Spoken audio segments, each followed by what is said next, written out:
গাঁও গ্রামে আসলে না ওই শাক সিদ্ধ মেলায় খাওয়া হয় গো।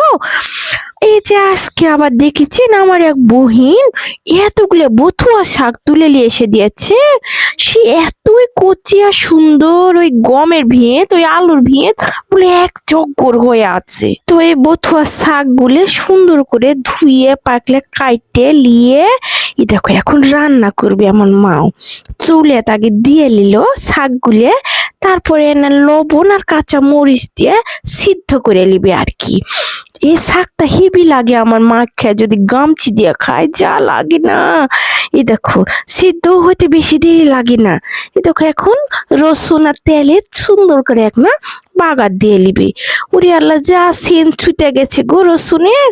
এই দেখো সুন্দর করে লাড়ান চাড়ান দিয়ে এখন এ দেখো নামায় নিবে আর কি। দুপুর বেলাতে না এই শাকটা দিয়ে আমি জানটা ভরে ভাত খাবো দুতে।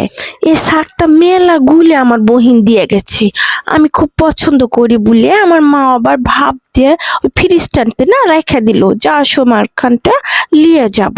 তো দেখো গরম গরম দুটো ভাত লিয়ে লিনু, এখন এই শাক দিয়ে ডুলে মাখে, এর মধ্যে ঝালও আছে, হেবি করে চটকা চটকা মাখে দুগাল ভরে খাবো। আমার মতন এরকম শাক সিদ্ধ খাতে কে কে পছন্দ করেন অবশ্যই একটা জানায়া যাবেন তো। এ শাক কিন্তু শহর খানটাতেও বেচে গো, কিনা খায়া দেখো এমনি করে।